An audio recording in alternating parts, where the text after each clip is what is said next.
wabarakatuh. Good morning everyone. My name is Alfachrezy and I'm from the government team. And I'm Sofian Ashari from the official team.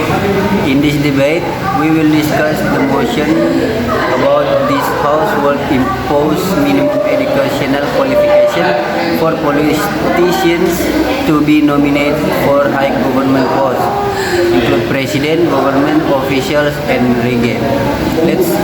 Let's begin the debate with the first speaker from the government side. Thank you. I'm from the government team. Argue that Indonesia needs a minimum educational qualification for high-ranking government officials. Why? Because officials who lead the country should have a strong understanding of how the nation works and the basic skills required to perform their duties effectively. First, high sufficient education allow leaders to think analytically, make data-driven decisions, and solve complex problems. With a minimum educational qualification, we ensure that those who lead the country of Regent have the necessary fundamental knowledge to understand major issues like economics, public policy, and international diplomacy. Second, educational requirements could reduce corruption.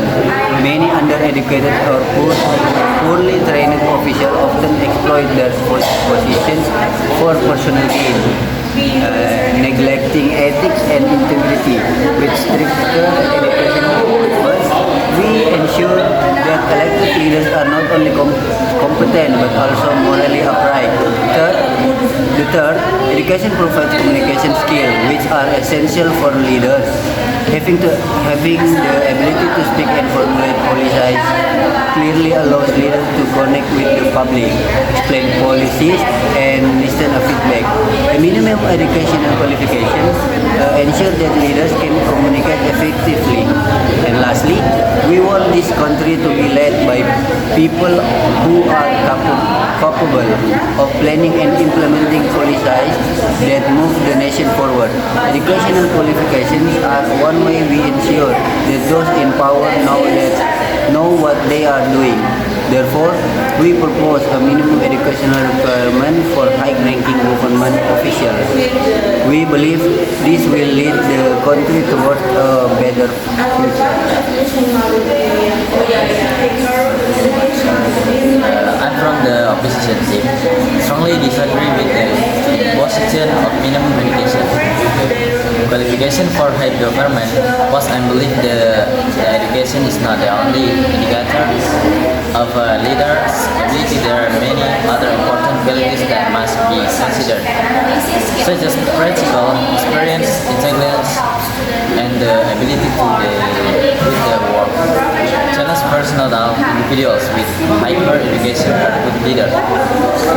There are many examples globally where highly educated individuals fail in leadership positions because they lack communication skills, reasoning ability, or practical experience necessary to lead effectively. Second, purpose of minimum education qualification is excluding talent.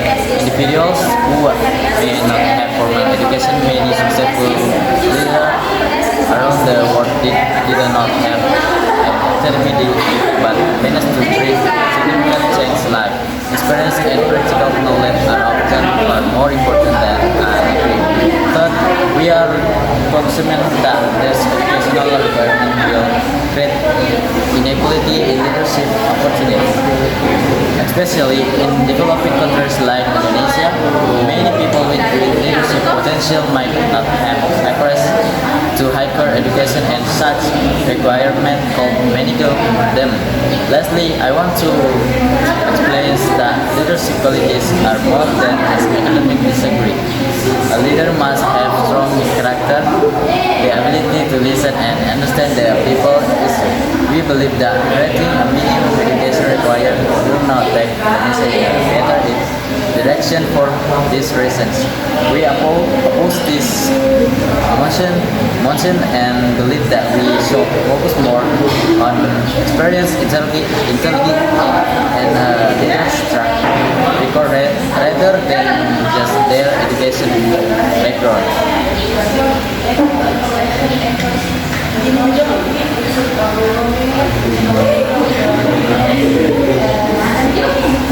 Honorable Chair is a member of the panel. I would like to address a few points raised by the opposition. First, they argue that not everyone with higher education makes a good leader. We agree that a degree alone does not guarantee leadership ability. However, education provides a crucial foundation for wise decision making and a deeper understanding of the various issues the country faces. Education is means to expand one's horizon and equip an individual with the necessary skills to deal with complex governance issues. It also enhance one's ability to manage policies, understand economic research, and face international dynamics. A leader without education will struggle to make well-informed decisions in an increasingly complex context. Regarding the opposition's concern about talented individuals who lack access to education, we acknowledge that this is a serious issue. However, the minimum educational requirement is not meant to exclude people, but to ensure the leaders have the fundamental skill necessary to succeed in government. Moreover, we can provide training opportunities for potential leaders who lack formal educational through specialized programs. In conclusion, we are confident that minimum educational qualifications are a wise step to ensure our leaders have the knowledge and skill necessary to govern effectively. Therefore, we support this motion. I want to reiterate that leadership cannot be measured socially by academic degrees. Why should we limit our leaders only to those who have higher education? Effective leadership often stems from life experience, the courage to make difficult decisions, and the ability to inspire and bring about change. We also believe that this motion will bring a highly inclusive system where only those who are already within the higher education system can express leadership opportunities. This work reaches the diversity and experience needed in government. We should focus more on ability, character, and track record rather than limiting ourselves to academic qualifications. Selecting leaders based solely on their academic degree will overlook many talented individuals who may have outstanding leadership skill and experience. In conclusion, we believe that minimum educational qualifications are not the best solution for Indonesia. We need to value experience and practical ability more than just formal education. Okay.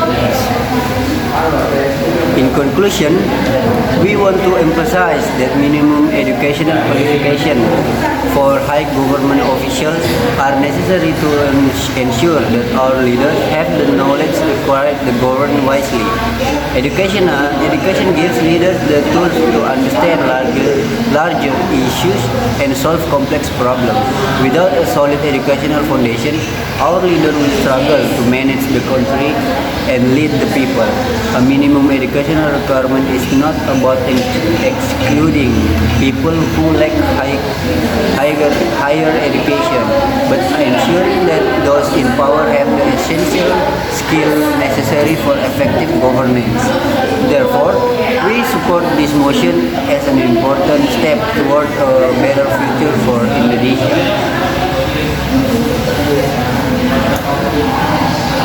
In conclusion, we still believe that education is not the sole measure of a leader's quality life experience. Intelligence and the ability to listen to the people also need to be considered. Imposing minimum educational requirements, including many potential leaders who have the practical skills and experience needed to govern this nation effectively. We believe that the democracy should allow space for everyone to contribute, not just to specific academic degrees. For this reason, we oppose this motion and believe that the leadership quality cannot be measured by formal education alone.